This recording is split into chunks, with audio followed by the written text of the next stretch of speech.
Jusqu'où iront les tensions entre Pékin et Taipei en cette fin d'année 2025? Quelques heures après l'annonce d'exercices militaires autour de Taïwan, l'armée chinoise est passée à l'action ce lundi. Pékin a procédé à des essais grandeur nature autour de l'île, des frégates, des bombardiers, des chasseurs et des drones.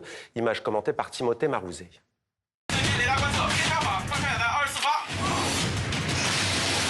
Nom de l'opération, Mission Justice 2025.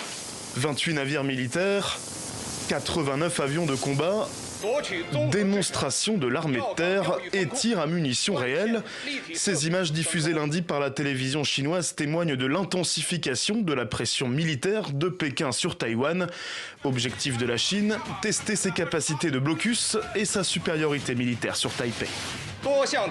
Nos troupes participent à des assauts conjoints afin de tester nos capacités d'opération conjointe. Il s'agit d'un avertissement sévère à l'encontre des forces séparatistes, indépendantistes taïwanaises et d'une action légitime et nécessaire pour sauvegarder la souveraineté et l'unité nationale de la Chine. Et les taux se resserrent par rapport aux précédents exercices. Les zones de manœuvre chinoises sont de plus en plus proches de Taïwan et ciblent désormais des zones de ravitaillement vital.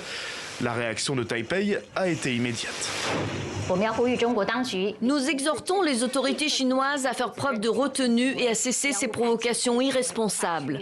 Notre gouvernement continuera de travailler avec ses partenaires pour défendre un ordre international et préserver la paix, la stabilité et la sécurité dans l'Indo-Pacifique.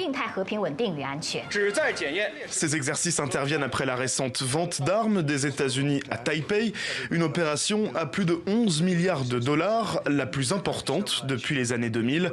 Une provocation directe pour la Chine qui a dénoncé une ingérence étrangère dans ce qu'elle considère être une affaire intérieure.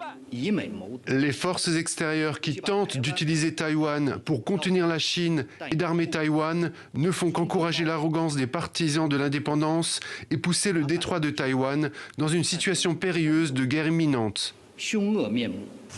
Le message vise également le Japon, allié de Washington.